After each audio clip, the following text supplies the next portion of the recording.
Si vous conduisez une voiture à boîte automatique, cette vidéo vous concerne directement. La boîte automatique est l'une des réparations les plus coûteuses qui existent sur une voiture. On parle de 1500 à 4000 euros selon le modèle, parfois plus. Et dans la grande majorité des cas que je vois en atelier, cette panne n'était pas inévitable. C'était prévisible. C'était évitable. Et c'est presque toujours lié aux mêmes erreurs. Des erreurs simples, quotidiennes, que les conducteurs font sans savoir qu'elles détruisent progressivement leur boîte. En France, les voitures à boîte automatique représentent aujourd'hui plus de 40% des ventes.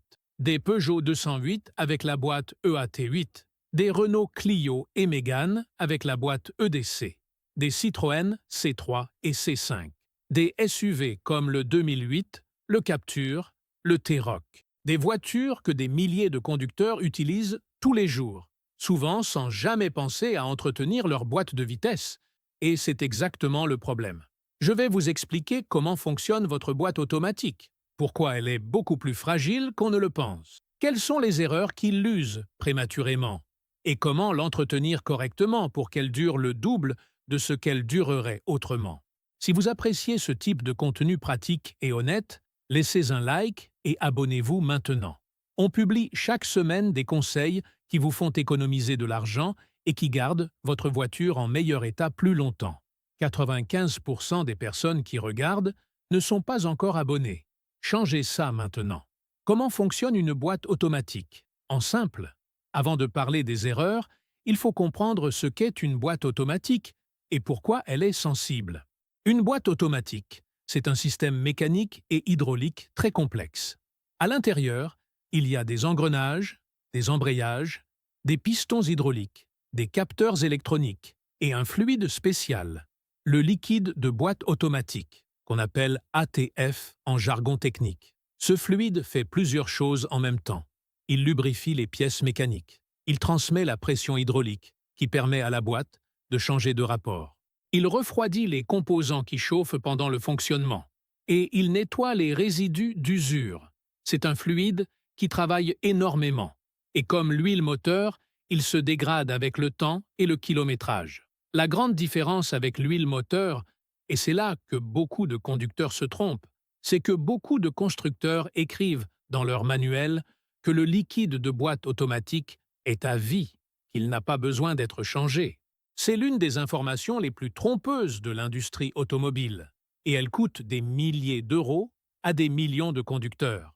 Le grand mensonge du liquide à vie. Quand un constructeur dit que le liquide de boîte est à vie, ça veut dire quoi exactement? Ça veut dire que ce liquide est prévu pour durer aussi longtemps que la boîte dans des conditions idéales. Des conditions de laboratoire. Température contrôlée, cycle de conduite standardisé, pas de conduite sportive, pas de remorquage, pas d'usage intensif en ville.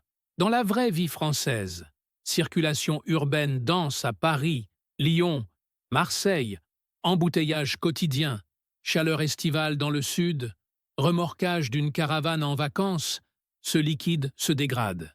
Il s'oxyde. Il perd ses propriétés lubrifiantes. Il devient acide. Et quand il devient acide, il attaque les joints, les embrayages internes, les composants hydrauliques de votre boîte. Un liquide de boîte dégradé est l'une des principales causes de défaillance prématurée des boîtes automatiques. Et comme personne ne dit au conducteur de le changer, parce que le manuel dit à vie, la plupart des gens ne le changent jamais.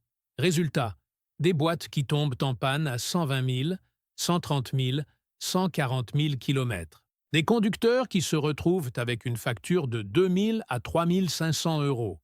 Et des mécaniciens qui ouvrent ces boîtes et trouvent un liquide noir, acide, chargé de particules métalliques, qui aurait dû être changé depuis longtemps. Si vous n'avez jamais changé le liquide de votre boîte automatique et que vous avez plus de 60 000 km, continuez à regarder. Ce que je vais vous dire ensuite est important.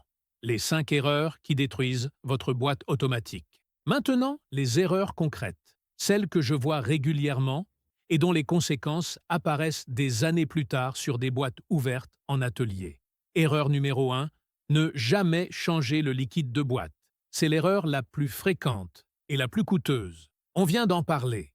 Le liquide à vie n'est pas vraiment à vie dans les conditions réelles d'utilisation française. La recommandation pratique, quel que soit ce que dit votre manuel, faites contrôler votre liquide de boîte automatique tous les 60 000 km. Un mécanicien peut vérifier son état en quelques minutes. Si le liquide est foncé, s'il sent le brûler, ou si son analyse montre une dégradation, il faut le changer.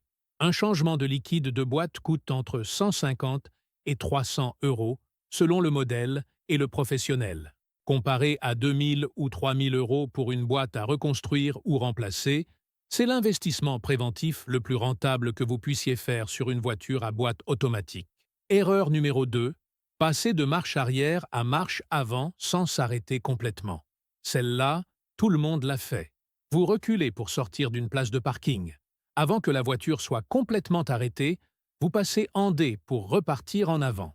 Ce geste, répété des centaines de fois sur des années, sollicite brutalement les embrayages internes de la boîte. Ces embrayages doivent absorber le changement de sens de rotation, alors que les composants mécaniques sont encore en mouvement. C'est une contrainte mécanique importante pour laquelle la boîte n'est pas conçue à répétition.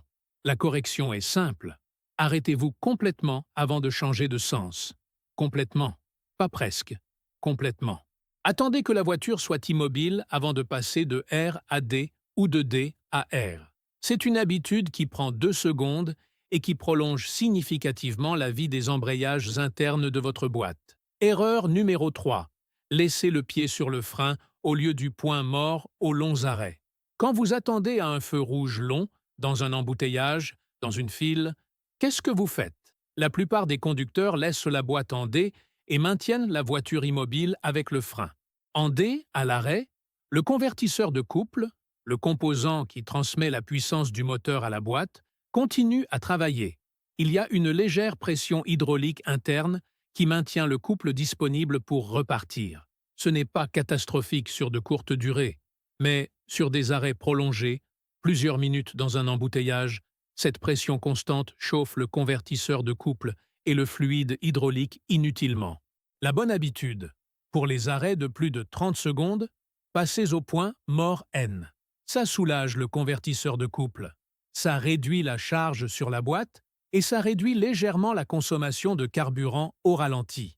Quand vous repartez, repassez en D, attendez une seconde que la boîte s'engage et repartez. Erreur numéro 4.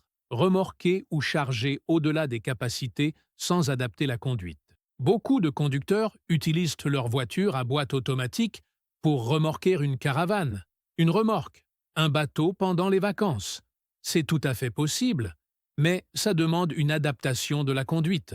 Le remorquage augmente considérablement la charge sur la boîte automatique. Le convertisseur de couple travaille plus fort. Le liquide chauffe plus.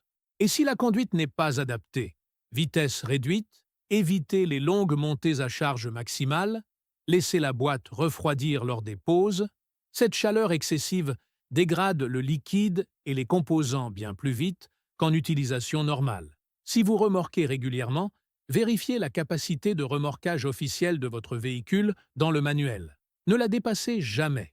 Et après chaque long trajet avec remorque, faites contrôler l'état du liquide de boîte plus tôt que prévu. Erreur numéro 5. Ignorez les premiers signes d'alerte.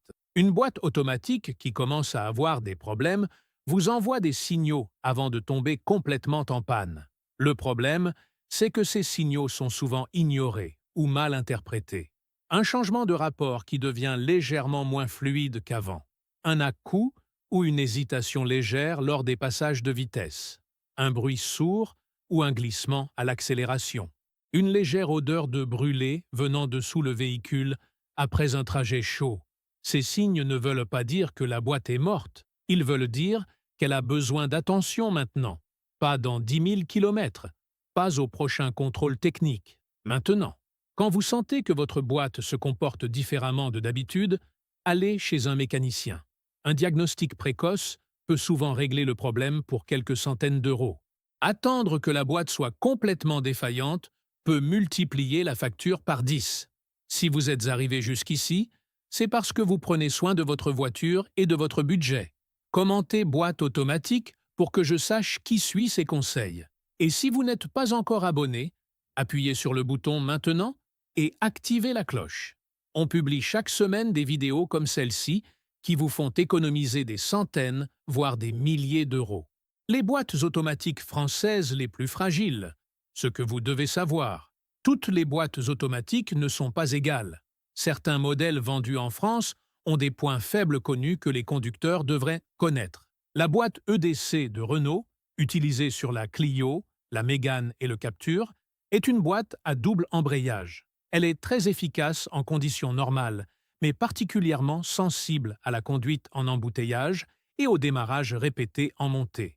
Si vous avez une Renault avec l'EDC et que vous faites beaucoup de villes, c'est la boîte qui demande le plus d'attention sur votre modèle. La boîte EAT8 de Peugeot Citroën, montée sur la 208, la 308, le 2008, la C3 et la C5, est généralement plus robuste, mais elle reste sensible à la qualité et à l'état du liquide ATF. Un liquide dégradé sur cette boîte peut provoquer des à-coups caractéristiques qui s'aggravent progressivement. Ces informations ne sont pas des critiques de ces modèles. Ce sont des réalités techniques que les conducteurs de ces voitures doivent connaître pour adapter leur entretien en conséquence. Comment entretenir correctement votre boîte automatique? Maintenant, le guide pratique. Ce que vous pouvez faire concrètement pour que votre boîte dure le plus longtemps possible. Premièrement, faites contrôler l'état du liquide tous les 60 000 km. Pas besoin de le changer systématiquement à chaque fois, mais faites-le contrôler par un professionnel. L'état visuel et olfactif du liquide dit beaucoup sur l'état de la boîte. Si le liquide est clair ou légèrement rosé, il est en bon état. S'il est brun foncé ou noir, s'il sent le brûlé, il faut le changer. Deuxièmement, si vous achetez un véhicule d'occasion avec une boîte automatique et plus de 80 000 km sans historique d'entretien de la boîte, changez le liquide. C'est la première chose à faire. Vous ne savez pas dans quel état il est, et un liquide dégradé depuis des années peut faire des dégâts silencieux pendant encore des mois avant que la boîte ne montre des symptômes. Troisièmement, adoptez les bonnes habitudes de conduite. Arrêt complet avant de changer de sens. Point mort aux longs arrêts. Démarrage progressif sans accélération brutale. Ces habitudes simples réduisent la charge sur les composants internes de la boîte et prolongent leur durée de vie. Quatrièmement, si vous entendez ou sentez quelque chose d'inhabituel, allez chez un mécanicien rapidement. Les boîtes automatiques ne se réparent pas seules. Un problème détecté tôt coûte beaucoup moins cher qu'un problème détecté tard. Cinquièmement, respectez les limites de remorquage de votre véhicule et adaptez votre conduite quand vous remorquez. Vitesse réduite, pause régulière et contrôle du liquide après les longs trajets avec remorque. Ce qu'une boîte automatique en bon état doit faire. Voici comment reconnaître une boîte automatique saine, pour savoir si la vôtre l'est encore. Les changements de rapport doivent être fluides et quasi imperceptibles en conduite normale. Vous ne devez pas sentir chaque passage de vitesse comme un à-coup ou une hésitation. Sur une boîte en bon état, les rapports s'enchaînent en douceur, sans bruit, sans secousse. Au démarrage, la prise de dés doit être immédiate et douce. Pas de délai anormal, pas de choc. La voiture doit avancer dès que vous relâchez le frein et appuyez légèrement sur l'accélérateur. En rétrogradage pour doubler ou accélérer, la boîte doit répondre rapidement et proprement. Pas de glissement, pas d'hésitation prolongée avant que le régime monte. Si votre boîte ne fait pas tout ça de façon fluide et cohérente, c'est le moment d'aller faire un diagnostic, pas d'attendre. Conclusion. La boîte automatique est l'un des composants les plus sophistiqués et les plus coûteux de votre voiture. Et c'est l'un des moins bien entretenus, parce que personne ne vous dit vraiment comment en prendre soin. Le liquide à vie n'est pas à vie dans vos conditions réelles. Les habitudes de conduite quotidienne usent les composants internes lentement et silencieusement. Et les premiers signaux d'alerte sont trop souvent ignorés jusqu'à ce qu'il soit trop tard.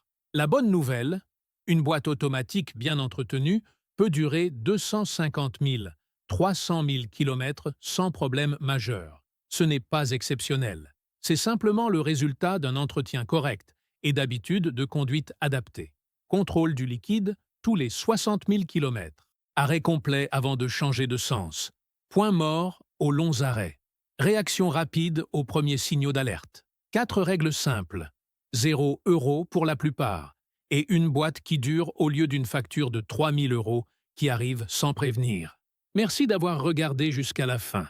Si vous avez appris quelque chose aujourd'hui, laissez un like et partagez cette vidéo avec quelqu'un qui conduit une voiture à boîte automatique. Abonnez-vous si ce n'est pas encore fait. Dans la prochaine vidéo, je vais vous expliquer pourquoi votre fluide de frein est probablement le liquide le plus dangereux de votre voiture en ce moment et comment le vérifier vous-même en 2 minutes. Activez la cloche pour ne pas rater ça.